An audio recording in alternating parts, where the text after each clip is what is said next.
تدبر قرآن امین احسن اصلاحی سورۃ البقرہ آیات 243 تا 253 آگے کا مضمون۔ یہاں ذرا پیچھے مڑ کر سلسلہ کلام کو ذہن میں پھر تازہ کر لیجئے۔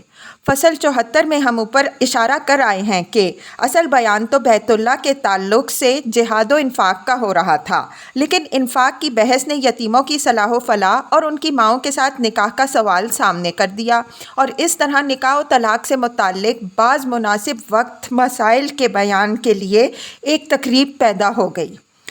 قرآن کا طریقہ یہی ہے کہ جب کسی مسئلے کے بیان کے لیے تقریب پیدا ہو جاتی ہے تو اصل سلسلہ بیان کو روک کر اس سلسلے سے متعلق اتنی باتیں بیان کر دیتا ہے جتنی باتوں کے لیے وقت کے حالات تقاضا کر رہے ہوتے ہیں، اور پھر اصل سلسلہ بیان شروع ہو جاتا ہے۔ چنانچہ یہاں بھی یہی صورت ہے۔ نکاح و طلاق سے متعلق مناسب وقت مسائل بیان کر چکنے کے بعد اصل بیان جہاد و انفاق کا پھر شروع ہو گیا۔ آگے کے مطالب کی ترتیب یوں ہے کہ پہلے بنی اسرائیل کے ایک واقعے کا حوالہ دیا ہے کہ وہ ایک بڑی تعداد میں ہونے کے باوجود اپنے دشمنوں کے ڈر سے اپنا وطن چھوڑ کے بھاگ کھڑے ہوئے، اور اس طرح انہوں نے اپنے لیے اخلاقی اور سیاسی موت اختیار کر لی۔ اس واقعے کی طرف اشارہ کرنے سے مقصود مسلمانوں کو متنبہ کرنا ہے کہ انہوں نے مکہ سے مدینہ کو جو ہجرت کی ہے تو یہ موت اور دشمن سے فرار نہیں بلکہ کفر اور فتنہ سے فرار ہے، اور اصل مقصد اس سے جانیں بچانا نہیں بلکہ اللہ کے دین کی نصرت اور اس کی راہ میں جہاد کے لیے منظم ہونا ہے۔ اس تمہید کے بعد مسلمانوں کو جہاد و انفاق پر ابھارا ہے، اور ساتھ ہی بنی اسرائیل کی اس جنگ کا کسی قدر تفصیل کے ساتھ ذکر کیا ہے جس کی تحریک ان کے ہاں بھی بعینیہ اسی مقصد کے لیے ہوئی تھی جس مقصد کے لیے مسلمانوں کو یہاں جہاد پر ابھارا جا رہا ہے، یعنی بنی اسرائیل نے بھی یہ جنگ اپنے قبلہ کی آزادی کے لیے لڑی تھی، اور مسلمان بھی اپنے قبلہ ہی کی آزادی کے لیے اٹھ رہے تھے۔ بنی اسرائیل اپنی اس جنگ کے مختلف مراحل میں جن آزمائشوں سے گزرے اور جن فتنوں میں مبتلا ہوئے وہ بڑے ہی سبق آموز تھے۔ اس وجہ سے مسلمانوں کو جو بعینیہ انہی مراحل سے گزرنے کے لیے کمر بستہ ہو رہے تھے ان کی سرگزشت کا یہ حصہ سنا دینا ضروری تھا تاکہ مسلمان اس سے سبق حاصل کریں اور ان فتنوں سے اپنے آپ کو بچا سکیں جو آگے کے مراحل میں پیش آ سکتے ہیں۔ اس کے بعد چند آیات میں نبی صلی اللہ علیہ وسلم کو مخاطب کر کے یہ فرمایا ہے کہ اس سرگزشت کے ذکر سے مقصود داستان سرائی نہیں ہے بلکہ یہی کچھ تمہارے سامنے بھی آنے والا ہے، اور اس سے تمہاری نبوت کی تصدیق ہوگی، لیکن بنی اسرائیل خود اپنے آئینے میں بھی تمہاری تصویر دیکھ لینے کے باوجود اسی طرح اپنی ضد اور مخالفت پر اڑے رہیں گے، سو ان کی مخالفت کی پرواہ کرنے کی ضرورت نہیں ہے، خدا تمہاری نصرت فرمائے گا۔ اب اس روشنی میں آگے کی آیات تلاوت فرمائیے۔ ارشاد ہوتا ہے، اعوذ باللہ من الشیطان الرجیم، بسم اللہ الرحمن الرحیم۔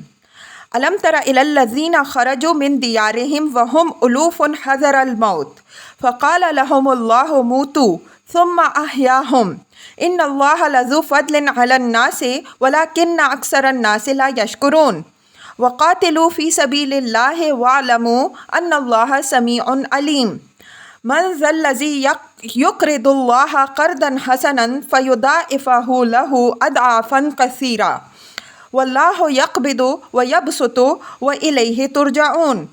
الم تر الی الملأ من بنی اسرائیل من بعد موسیٰ اذ قالوا لنبی لہم ابعث لنا ملکا نقاتل فی سبیل اللہ قال هل عصیتم ان کتب علیکم القتال الا تقاتلوا قالوا وما لنا الا نقاتل فی سبیل اللہ وقد اخرجنا من دیارنا وابنائنا فلما كتب عليهم القتال تولوا إلا قليلا منهم والله عليم بالظالمين وقال لهم نبيهم إن الله قد بعث لكم طالوت ملكا قالوا أن يكون له الملك علينا ونحن أحق بالملك منه ولم يؤت سعة من المال قال إن الله اصطفاه عليكم وزاده بسطة في العلم والجسم واللہ یؤتی ملکہ من یشاء واللہ واسع علیم۔ وقال لهم نبیہم ان آیت ملکہ ان یأتیکم التابوت فیہ سکینۃ من ربکم وبقیۃ مما ترک آل موسیٰ وآل ہارون تحملہ الملائکہ ان فی ذلک لآیۃ لکم ان کنتم مؤمنین فلما فصل طالوت بالجنود قال ان اللہ مبتلیکم بنہر فمن شرب منہ فلیس منی ومن لم یطعمہ فإنہ منی الا من اغترف غرفة بیدی فشربوا منہ الا قلیلا منہم فلما جاوزہ هو والذین آمنوا معہ قالوا لا طاقت لنا اليوم بجالوت وجنودہ قال الذین یظنون انہم ملاقو اللہ کم من فئۃ قلیلۃ غلبت فئۃ کثیرۃ بإذن اللہ واللہ مع الصابرین ولما برزوا لجالوت وجنودہ قالوا ربنا افرغ علینا صبرا وثبت اقدامنا وانصرنا علی القوم الکافرین فہزموہم بإذن اللہ وقتل داود جالوت وآتاہ اللہ الملک والحکمۃ وعلمہ مما یشاء ولولا دفع اللہ الناس بعضهم ببعض لفسدت الارض ولکن اللہ ذو فضل علی العالمین تلک آیات اللہ نتلوها علیک بالحق وانک لمن المرسلین تلک الرسل فضلنا بعضهم علی بعض منہم من کلم اللہ ورفع بعضهم درجات وآتینا عیسی ابن مریم البینات وأیدناہ بروح القدس ولو شاء اللہ ما اقتتل الذین من بعدہم من بعد ما جاءتہم البینات ولکن اختلفوا فمنہم من آمن ومنہم من کفر ولو شاء اللہ ما اقتتلوا ولکن اللہ یفعل ما یرید۔ ترجمہ: کیا تم نے ان لوگوں کو نہیں دیکھا جو ہزاروں کی تعداد میں ہونے کے باوجود موت کے ڈر سے اپنے گھروں سے بھاگ کھڑے ہوئے تو اللہ نے ان کو کہا جاؤ مر جاؤ، پھر اللہ نے ان کو زندہ کیا۔ اللہ لوگوں پر بڑا فضل کرنے والا ہے، لیکن اکثر لوگ شکر گزار نہیں ہوتے۔ اور اللہ کی راہ میں جنگ کرو اور یہ خوب سمجھ رکھو کہ اللہ سب کچھ سننے والا اور جاننے والا ہے۔ اور کون ہے جو اللہ کو قرض حسنہ دے کہ اللہ اس کو اس کے لیے کئی گنا بڑھائے؟ اللہ ہی ہے جو تنگ دستی بھی دیتا ہے اور کشادگی بھی دیتا ہے، اور اسی کی طرف تم کو لوٹنا بھی ہے۔ کیا تم نے بنی اسرائیل کے سرداروں کو نہیں دیکھا جب کہ موسیٰ کے بعد انہوں نے اپنے ایک نبی سے کہا کہ ہمارے لیے ایک امیر مقرر کر دیجئے کہ ہم خدا کی راہ میں جہاد کریں؟ اس نے کہا ایسا نہ ہو کہ تم پر جہاد فرض کیا جائے تو تم جہاد نہ کرو۔ وہ بولے کہ بھلا ہم اللہ کی راہ میں جہاد کیوں نہ کریں گے جب کہ ہم اپنے گھروں اور اپنے بچوں سے نکالے گئے ہیں؟ پھر جب ان پر جہاد فرض کر دیا گیا تو ان کی ایک قلیل تعداد کے سوا سب منہ موڑ گئے، اور اللہ ظالموں کو خوب جانتا ہے۔ اور ان کے نبی نے ان کو بتایا کہ اللہ نے تمہارے لیے طالوت کو امیر مقرر کر دیا ہے۔ وہ بولے کہ بھلا اس کی امارت ہمارے اوپر کیسے ہو سکتی ہے جب کہ اس سے زیادہ حقدار ہم اس امارت کے ہیں، اور اسے تو مال کی وسعت بھی حاصل نہیں ہے۔ نبی نے کہا اللہ نے تمہاری سرداری کے لیے اسی کو چنا اور اس کو علم اور جسم دونوں کی کشادگی عطا فرمائی۔ اللہ اپنی طرف سے جسے چاہے اقتدار بخشے۔ اللہ بڑی سمائی اور بڑا علم رکھنے والا ہے۔ اور ان کے نبی نے ان سے کہا کہ اس کی عمارت کی نشانی یہ ہے کہ تمہارے پاس وہ صندوق آ جائے گا جس میں تمہارے رب کی طرف سے سامان تسکین اور آل موسیٰ اور آل ہارون کی چھوڑی ہوئی یادگاریں ہیں۔ صندوق کو فرشتے اٹھائے ہوئے ہوں گے۔ اس میں تمہارے لیے بڑی نشانی ہے اگر تم ایمان رکھنے والے ہو۔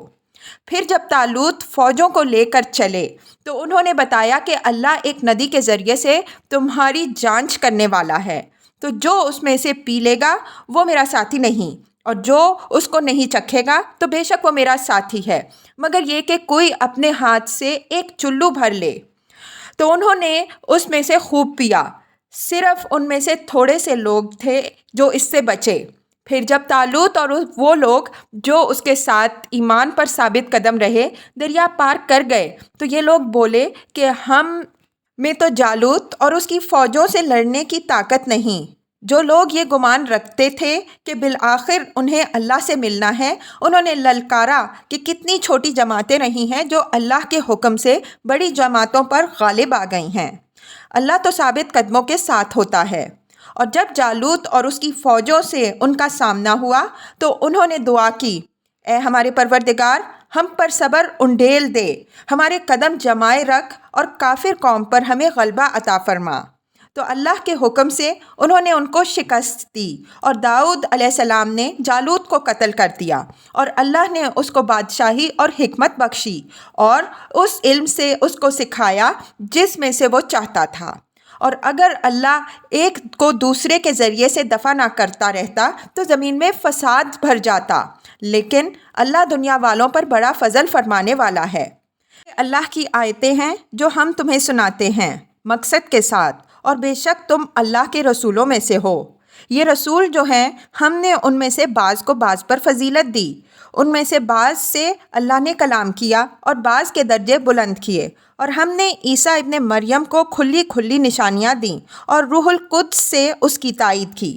اگر اللہ چاہتا تو ان کے بعد والے واضح دلائل کے بعد نہ لڑتے، لیکن انہوں نے اختلاف کیا، سو ان میں سے کچھ ایمان لائے اور کچھ نے کفر کیا۔ اور اگر اللہ چاہتا تو وہ اختلاف نہ کر پاتے، لیکن اللہ کرتا ہے جو وہ چاہتا ہے۔ الفاظ کی تحقیق اور آیات کی وضاحت۔ الم تر الی الذین خرجوا من دیارہم وہم الوف حذر الموت فقال لهم اللہ موتوا ثم احیاہم ان اللہ لذو فضل علی الناس ولکن اکثر الناس لا یشکرون۔ علم ترا کا خطاب ضروری نہیں کہ واحد کے لیے ہو، بلکہ یہ عموماً، جیسا کہ استاد امام رحمۃ اللہ علیہ نے سورہ فیل کی تفسیر میں واضح کیا ہے، جمع کے لیے آتا ہے، اور خطاب میں اس میں گویا مخاطب گروہ کے ہر شخص سے فرداً فرداً ہوتا ہے۔ اس کے بعد جس واقعے کا حوالہ دیا جاتا ہے وہ یا تو مخاطب گروہ کا عینی مشاہدہ ہوتا ہے، یا واقعے کی شہرت اس درجے کی ہوتی ہے کہ اس کی نسبت یہ باور کیا جاتا ہے کہ اس سے مخاطب باخبر ہیں یا انہیں باخبر ہونا چاہیے، یا متکلم کو یہ اعتماد ہوتا ہے کہ واقعے کی صداقت ایسی مسلم ہے کہ اس میں کسی شک و شبہ کی گنجائش نہیں ہے۔ موت کے لفظ پر اسی سورہ کی آیت 56 کے تحت ہم لکھ چکے ہیں کہ قرآن میں یہ لفظ جس طرح زندگی کے فنا ہونے کے لیے استعمال ہوتا ہے، اسی طرح نیند، بے ہوشی اور اخلاقی و ایمانی موت کے لیے بھی استعمال ہوا ہے۔ وہاں ہم نے لسان العرب کا حوالہ دیا ہے، یہاں قرآن کے بعض نظائر ملاحظہ ہوں۔ اللہ یتوفی الانفس حین موتہا، زمر 42۔ ترجمہ: اللہ جانوں کو وفات دیتا ہے ان کی نیند کے وقت۔ ثم بعثناکم من بعد موتکم لعلکم تشکرون، بقرہ 56۔ پھر ہم نے تمہاری بے ہوشی کے بعد تم کو اٹھایا تاکہ تم شکر کرو۔ انک لا تسمع الموت ولا تسمع الصم الدعاء، نمل 80۔ تم اپنی دعوت مردہ دلوں اور بہروں کو نہیں سنا سکتے۔ اومن کان میتا فاحییناہ وجعلنا لہ نورا یمشی بہ فی الناس، انعام 122۔ کیا وہ جو مردہ دل تھا تو ہم نے اس کو حیات ایمانی بخشی اور اس کو نور ہدایت عطا کیا جس کو لے کر لوگوں کے درمیان وہ چلتا ہے۔ اس طرح حیات کا لفظ بھی مادی زندگی سے لے کر نیند سے بیداری اور ایمانی و اخلاقی زندگی تک سب کے لیے استعمال ہوتا ہے۔ اس کی ایک واضح نظیر تو انعام کی مقدم الذکر آیت ہی میں موجود ہے۔ دوسری واضح تر نظیر انفال سے ملاحظہ ہو۔ استجیبوا للہ وللرسول اذا دعاکم لما یحییکم، انفال 24۔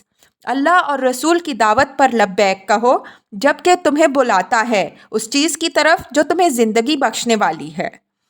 اس آیت میں جس واقعے کی طرف اشارہ ہے اس کا تعلق بنی اسرائیل کی تاریخ کے اس دور سے ہے جس کا ذکر صحیفہ سموئیل میں ہے۔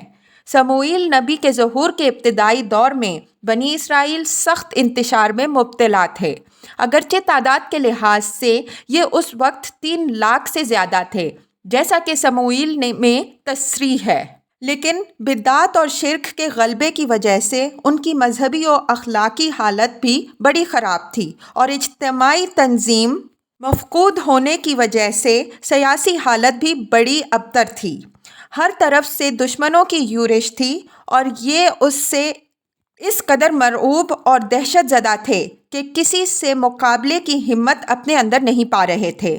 خاص طور پر فلسطینیوں نے ان کو بری طرح مرعوب کر لیا تھا۔ انہوں نے ان پر چڑھائی کر کے ان کا قتل عام بھی کیا تھا اور ان سے خدا کا وہ صندوق بھی چھین لیا تھا جس کی حیثیت ان کے ہاں بالکل قبلے کی تھی، جس کو وہ اپنی تمام عبادات اور تمام مہمات میں آگے آگے رکھتے تھے۔ ان کے ڈر سے بنی اسرائیل نے اپنے اقرون سے لے کر جات تک کے سارے شہر بھی خالی کر دیے تھے۔ خوف و بزدلی کی یہ موت ان پر 20 برس طاری رہی۔ اس کے بعد سموئیل نبی نے ان کے اندر اصلاح و تجدید کا کام شروع کیا، ان کو شرک و بدعت سے توبہ کرنے اور اپنے انتشار کو دور کر کے از سر نو منظم و متحد ہونے کی دعوت دی۔ ان کی اس دعوت کو اللہ تعالیٰ نے کامیابی بخشی اور اس طرح بنی اسرائیل میں 20 سال کی مردنی کے بعد از سر نو ایمانی و سیاسی زندگی کی حرکت پیدا ہوئی اور وہ اس قابل ہوئے کہ فلسطینیوں کے مقابل میں کھڑے ہو سکیں اور اپنے ان شہروں کو ان سے واپس لے سکیں جن کو خود خالی کر کے بھاگ کھڑے ہوئے تھے۔ سموئیل میں یہ داستان بہت پھیلی ہوئی ہے۔ ہم اس کے کچھ ضروری حصے یہاں نقل کرتے ہیں جن سے ہمارے اس خیال کی تائید ہوئی ہے جو ہم نے اوپر پیش کیا ہے۔ فلسطینیوں سے بنی اسرائیل کی مرعوبیت، ان کے ہاتھوں ان کے قتل عام اور خدا کے صندوق کے چھن جانے کا ذکر اس میں ہوا ہے۔ اور فلسطینی لڑے اور بنی اسرائیل نے شکست کھائی اور ہر ایک اپنے ڈیرے کو بھاگا اور وہاں نہایت بڑی خونریزی ہوئی، کیونکہ 30,000 اسرائیلی پیادے وہاں کھیت آئے اور خدا کا صندوق چھن گیا۔ سموئیل باب 4 آیات 10 تا 11۔ خدا کے صندوق کے چھن جانے کا جو اثر بنی اسرائیل پر پڑا اس کا ذکر اس طرح ہوا ہے۔ خبر کے لانے والے نے جواب دیا، اسرائیلی فلسطینیوں کے آگے سے بھاگے اور لوگوں میں بڑی خونریزی ہوئی اور تیرے دونوں بیٹے خفی اور خاص بھی مر گئے اور خدا کا صندوق چھن گیا۔ جب اس نے خدا کے صندوق کا ذکر کیا تو وہ کرسی پر سے پچھاڑ کھا کر پھاٹک کے کنارے گرا اور اس کی گردن ٹوٹ گئی اور کہنے لگی کہ حشمت اسرائیل سے جاتی رہی، اس لیے کہ خدا کا صندوق چھن گیا اور اس کا خسر اور خاوند جاتے رہے۔ سو اس نے کہا کہ حشمت اسرائیل سے جاتی رہی کیونکہ خدا کا صندوق چھن گیا۔ سموئیل باب 4 آیات 17 تک 22۔ اس حادثے کے بعد بنی اسرائیل پر پورے 20 سال تک خوف و بزدلی اور نوحہ و ماتم کی جو مردنی طاری رہی، اور پھر سموئیل نبی نے ان کے اندر اصلاح و تجدید کی جو دعوت بلند کی اس کا ذکر اس طرح آتا ہے۔ اور جس دن سے صندوق یاریم میں رہا تب سے ایک مدت ہو گئی، یعنی 20 برس گزر گئے، اور اسرائیل کا سارا گھرانہ خداوند کے پیچھے نوحہ کرتا رہا۔ اور سموئیل نے اسرائیل کے سارے گھرانے سے کہا کہ اگر تم اپنے سارے دل سے خداوند کی طرف رجوع لاتے ہو تو اجنبی دیوتاؤں اور استارات کو اپنے بیچ سے دور کرو اور خداوند کے لیے اپنے دلوں کو مستعد کر کے فقط اسی کی عبادت کرو، اور وہ فلسطینیوں کے ہاتھ سے تمہیں رہائی دے گا۔ تب بنی اسرائیل نے لبلیم اور استارات کو دور کیا اور فقط خداوند کی عبادت کرنے لگے۔ پھر سموئیل نے کہا کہ سب بنی اسرائیل کو مصفاح میں جمع کرو اور میں تمہارے لیے خداوند سے دعا کروں گا۔ سموئیل باب 7 2 تا 6۔ اس اجتماعی توبہ و استغفار اور تنظیم و اتحاد کے بعد بنی اسرائیل اس قابل ہوئے کہ فلسطینیوں کے مقابل میں کھڑے ہو سکیں اور ان کو شکست دے کر ان سے اپنے چھنے ہوئے شہر اور ساتھ ہی اپنی چھنی ہوئی حشمت واپس لے سکیں۔ بنی اسرائیل کی اس نئی زندگی کا ذکر اس طرح آتا ہے۔ سموئیل بنی اسرائیل کے لیے خداوند کے حضور فریاد کرتا رہا اور خداوند نے اس کی سنی، اور جس وقت سموئیل اس سوختی قربانی کو گزار رہا تھا اس وقت فلسطینی اسرائیلیوں سے جنگ کرنے کو نزدیک آئے، لیکن خداوند فلسطینیوں کے اوپر اس دن بڑی کڑک کے ساتھ گرجا اور ان کو گھبرا دیا، اور انہوں نے اسرائیلیوں کے آگے شکست کھائی، اور اسرائیل کے لوگوں نے مصفا سے نکل کر فلسطینیوں کو رگید اور بیت کر کے نیچے تک انہیں مارتے چلے گئے۔ سو فلسطینی مغلوب ہوئے اور اسرائیل کی سرحد میں پھر نہ آئے، اور سموئیل کی زندگی بھر خداوند کا ہاتھ فلسطینیوں کے خلاف رہا، اور اکرون سے جات تک کے شہر جن کو فلسطینیوں نے اسرائیلیوں سے لے لیا تھا وہ پھر اسرائیلیوں کے قبضے میں آئے، اور اسرائیلیوں نے ان کی نواحی بھی فلسطینیوں کے ہاتھ سے چھڑا لی۔ سموئیل باب 7 آیات 10 تا 14۔ ہمارے نزدیک تاریخ بنی اسرائیل کا یہی جزو ہے جس کی طرف آیت زیر بحث میں اشارہ فرمایا گیا ہے۔ جب انہوں نے خوف اور بزدلی کی زندگی اختیار کی تو اللہ تعالیٰ نے ان کو اس ایمانی و اخلاقی موت کے حوالے کر دیا جس کی تعبیر موتو سے فرمائی ہے۔ یہ معاملہ ٹھیک ٹھیک اس سنت اللہ کے مطابق ہوا جس کی طرف فلما زاغوا ازاغ اللہ قلوبہم میں اشارہ کیا گیا ہے، یعنی جب انہوں نے گمراہی پسند کی تو اللہ نے ان کو گمراہی میں بھٹکنے کے لیے چھوڑ دیا۔ پھر جب ان کے اندر تجدید اور احیاء ملت کی دعوت اٹھی اور انہوں نے از سر نو ایمان و اسلام کی حیات تازہ اختیار کرنے کا عزم کر لیا تو اللہ نے ان کو از سر نو زندہ و متحرک کر دیا۔ اسی چیز کو یہاں ثم احیاہم کے الفاظ سے تعبیر فرمایا ہے۔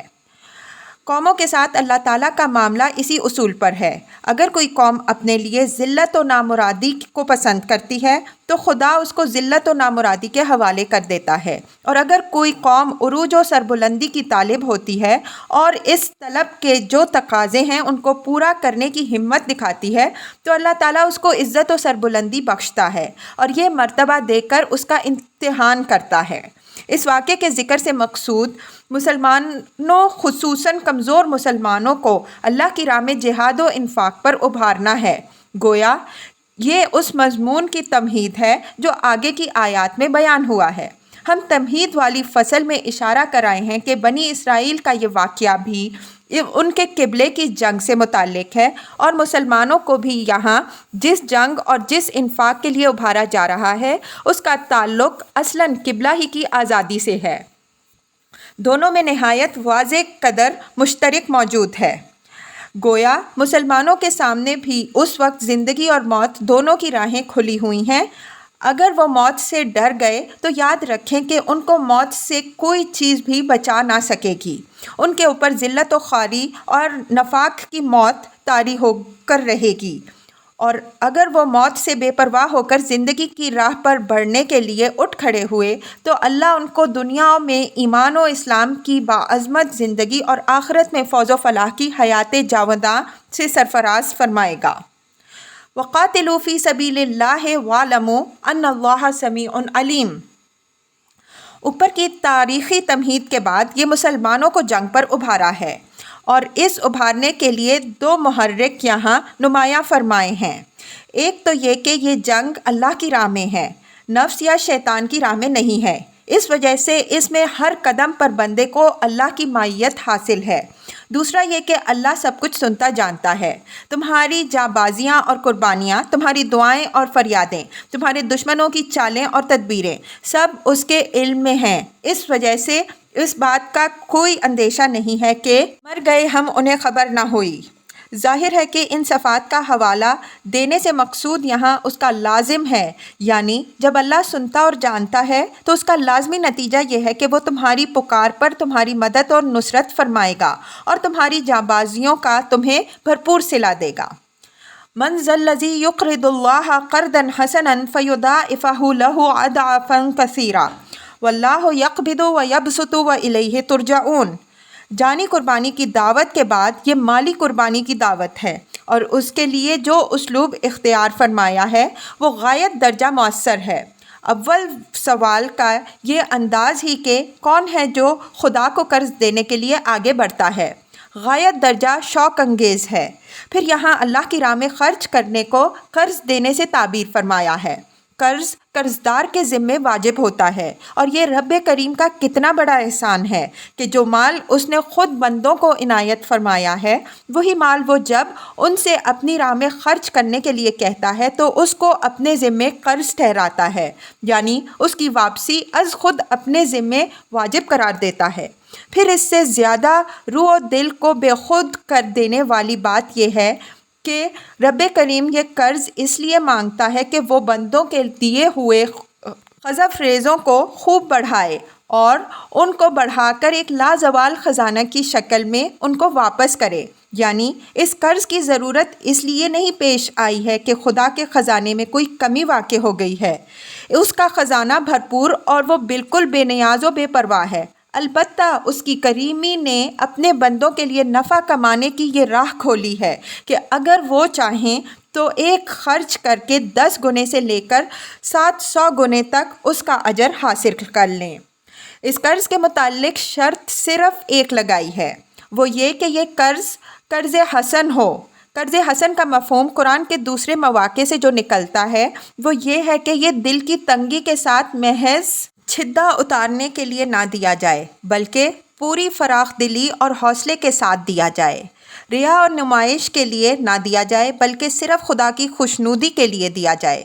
کسی دنیاوی طمع کے حصول کے غرض سامنے رکھ کر نہ دیا جائے بلکہ صرف آخرت کے اجر کی خاطر دیا جائے، اور پھر سب سے بڑھ کر یہ کہ حقیر، کم وقت اور ناجائز ذرائع سے حاصل کیے ہوئے مال میں سے نہ دیا جائے بلکہ محبوب، عزیز اور پاکیزہ کمائی میں سے دیا جائے۔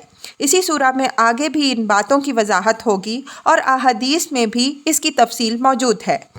آخر میں اصل نقطے کی بات فرما دی گئی کہ تنگی اور کشادگی کا انحصار آدمی کی اپنی تدبیروں پر نہیں ہے بلکہ یہ چیز خدا کے اختیار میں ہے۔ اس وجہ سے اگر وہ اپنا مال خدا سے بچاتا اور چھپاتا ہے تو اس کے معنی یہ ہوئے کہ وہ اسی سے چھپاتا ہے جس کے اختیار میں بخشنے کے بعد چھین لینا بھی ہے۔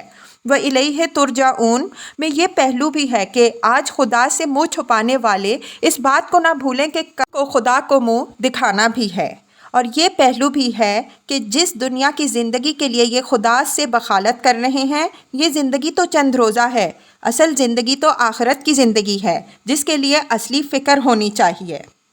أَلَمْ تَرَ إِلَى الْمَلَإِ مِنْ بَنِي إِسْرَائِيلَ مِنْ بَعْدِ مُوسَىٰ إِذْ قَالُوا لِنَبِيٍّ لَهُمُ ابْعَثْ لَنَا مَلِكًا نُقَاتِلْ فِي سَبِيلِ اللَّهِ قَالَ هَلْ عَسَيْتُمْ إِنْ كُتِبَ عَلَيْكُمُ الْقِتَالُ أَلَّا تُقَاتِلُوا قَالُوا وَمَا لَنَا أَلَّا نُقَاتِلَ فِي سَبِيلِ اللَّهِ وَقَدْ أُخْرِجْنَا مِنْ دِيَارِنَا وَأَبْنَائِنَا فَلَمَّا كُتِبَ عَلَيْهِمُ الْقِتَالُ تَوَلَّوْا إِلَّا قَلِيلٌ مِّنْهُمْ وَاللَّهُ عَلِيمٌ بِالظَّالِمِينَ۔ ملعن کا اصل لغوی مفہوم بھرنا ہے۔ اپنے اسی مفہوم سے ترقی کر کے یہ لفظ کسی قوم کے اشراف اور اعیان اور اکابر و عادات کے لیے استعمال ہونے لگا۔ اس کی وجہ یہ ہوئی کہ قوم کے اعیان و اشراف ہی ہوتے ہیں جو اس کی چوپایوں، پنچایتوں، مجلسوں کو، نسلوں اور اس کے درباروں کو پر کرتے ہیں۔ ملک کے معنی صاحب اختیار و اقتدار کے ہیں۔ یہ اختیار و اقتدار مطلق قسم کا بھی ہو سکتا ہے، جس طرح کا اختیار و اقتدار کسی جبار و مطلق العنان بادشاہ کو حاصل ہوتا ہے، اور محدود و مقید قسم کا بھی ہو سکتا ہے، جیسا کہ ایک پابند آئین و قانون یا پابند شریعت بادشاہ کو یا کسی امیر لشکر یا سپہ سالار کو حاصل ہوتا ہے۔